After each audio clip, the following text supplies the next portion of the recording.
4, and 5.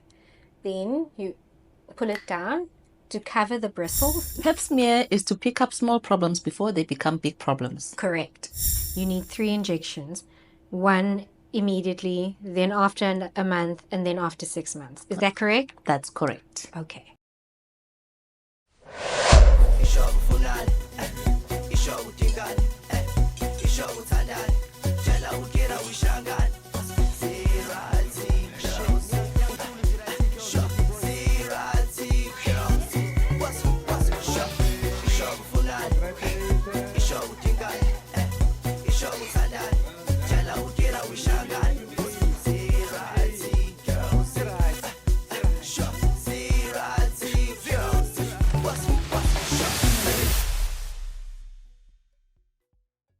Welcome back to ziRight Girls. This is episode 2. I'm your host, Dr. Thalia Isaacs, and I'm here with Dr. Tembelihle Masina, and in this channel we talk about everything girly and gynae.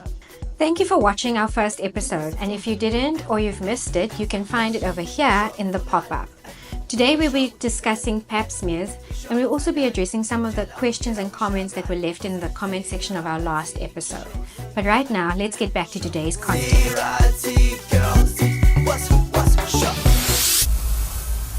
So, what is a pap smear? So a pap smear is a screening test for cervical cancer. And by screening, we mean we're looking for features of a disease when there are no signs or symptoms, meaning the patient doesn't have pain, the patient doesn't have abnormal bleeding, they don't have a discharge. And what I like to explain to my patients when explaining this is that if cervical cancer is a tree, then what the pap smear is looking for are the seeds. And if we remove those seeds out of the ground, then the tree can't grow. So this means that when your gynae calls you and says your pap smear has come back with abnormal results, they usually don't mean that you have cancer, but it gives us an opportunity to remove those abnormal cells so that the cancer can't grow. Oh, that's actually a very good analogy, Thalia. I may steal it from you. So a pap smear is to pick up small problems before they become big problems. Correct. So why is it so important to do pap smears? So cervical cancer is one of the most common female cancers worldwide. It's also the number 2 cause of cancer death in women in sub-Saharan Africa. And it usually affects women between the ages of 15 and 44. So if you look at that, Lee, that's literally you and I. Those are women who are young mothers, who are working, who are breadwinners. It's a country's workforce. And it's really unfortunate because cervical cancer is preventable. Speaking of, who should be coming to do their pap smears? Okay, so any woman that is sexually active from the age of 25 should start doing their pap smears.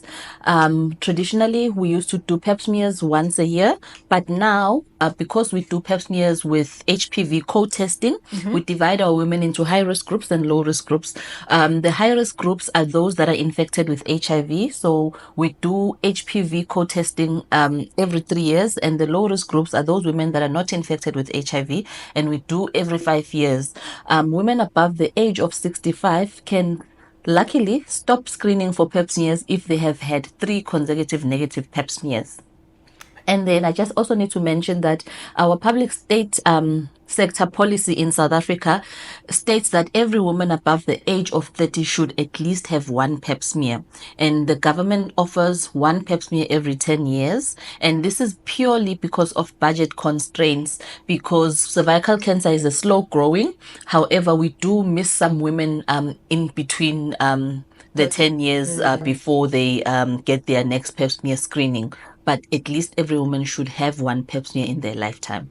Okay, cool.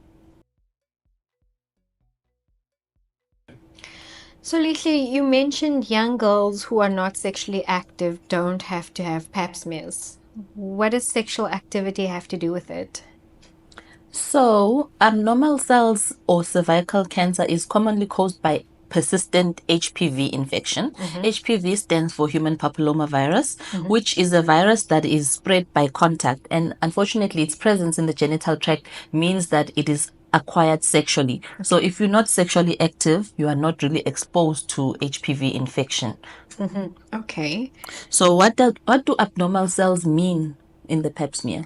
So, abnormal cells in a pap smear can be caused by a variety of reasons. As you've mentioned before, HPV virus usually damages the cells and then puts it sort of on a track for precancerous lesions. However, it's not the only reason to have abnormal cells at the pap smear. Trauma can also do it and other infections. But what a pap smear specifically looks for is abnormal cells that have been caused by HPV virus. And the presence of the two of them together is what makes us want to look further. Oh, so an abnormal pap smear does not necessarily mean cancer. No.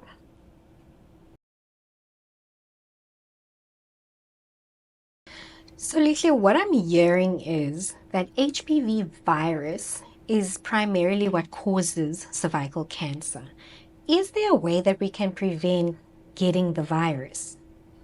Oh, yes, we do have vaccines that actually prevent being infected with HPV. And the vaccine has been around for about 10 years now.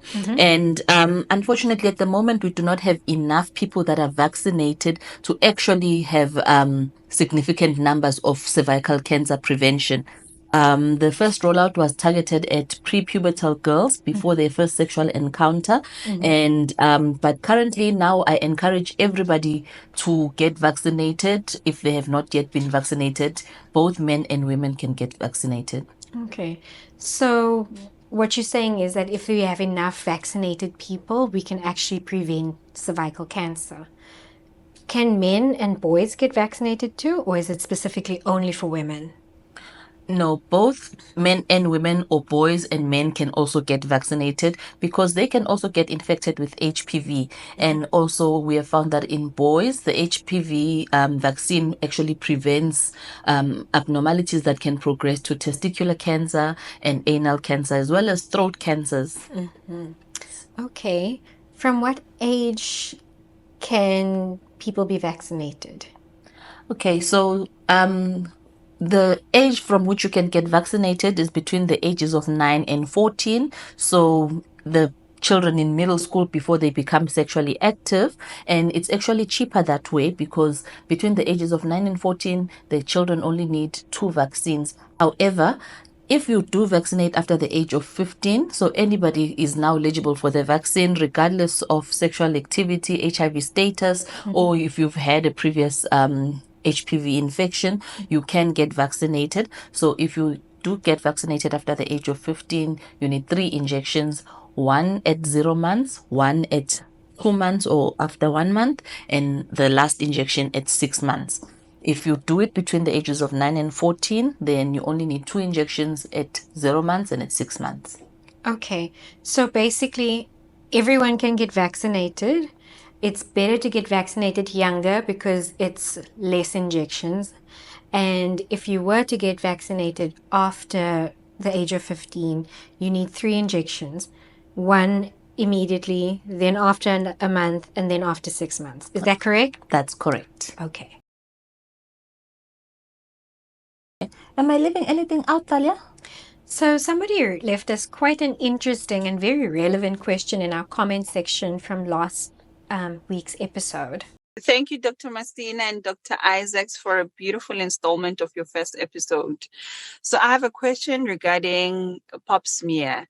Do we really have to use that instrument? I don't know the name, but that instrument. Are there any alternative means to get what you need out of us without that instrument? So, are there any alternatives to a pap smear? And the answer is yes. There are now what is called HPV self-administered tests, and it is the primary way of testing for HPV in developed countries, and it's available in South Africa in our private sector too. So you can find the test at your leading laboratories, some of our bigger chain pharmacies, and even on online stores. And it looks like this. So the test can be done in the privacy and comfort of your own home. It tests for HPV virus, which we've discussed is the cause of cervical cancer, and there's no need for insertion of a speculum into the vagina. Oh, are there any disadvantages though to doing the test at home? Yes, so the disadvantages are you lose out on your gynae examination. It does not exclude other causes of cervical cancer, and it should not be done if you're already suspecting cervical cancer. So that is if you have abnormal, persistent PV bleeding, any discharges that are not being, corrected with traditional antibiotic therapy, or if there's any weight loss, then you still need to be fully evaluated by your gynecologist. Oh, so using the self-administered test does not actually take away the need to see your gynecologist. That's correct. And let me show you how it's done. So your test will come in a package that looks like this, and then we're going to open it and remove it. Do not throw the package away because you're going to need this later. You remove the lid like this, and then you pull the transparent section of the test down, which then will expose these soft silicone bristles. This section then gets inserted into the vagina, and then you twist the bottom part of the handle. You twist it for at least 5 rotations, and with each rotation you should hear a click. So that's 1, 2, 3, 4, and 5. Then you pull it down to cover the bristles and replace the cap like that. Put it all back in its package, and then this whole entire system device gets dropped off at your laboratory of choice. Then the results will come back to you. So if you have a normal result, meaning they have not detected HPV virus and you are HIV negative, you can repeat this test after 5 years. If they come back with no HPV virus detected and you are HIV positive, then you can repeat this test yourself again after 3 years. If you have any result that comes back as HPV positive, that will then prompt you to make a gynae appointment for further evaluation. Oh, I see. So you still need to see your gynae after doing the test if it comes back positive. That is correct. All right. Thank you for that information. So there you have it. Although pap smears are not the most glamorous thing to do, they're still very important to do. And remember to request that your pap smear be done with HPV testing. So if you are high risk or you are HIV positive, your pap smear will be spaced out to once in 3 years if you are HPV negative. If you are low risk or HIV negative, your pap smear will be spaced out to once in 5 years. And remember, you can also get vaccinated against HPV. Therefore, you can prevent HPV infection. So we hope that you enjoyed this episode and the content that we have brought you. Please don't forget to like and subscribe. And you can find us on our YouTube channel as well as on TikTok. Until then, we hope that ziRight girl.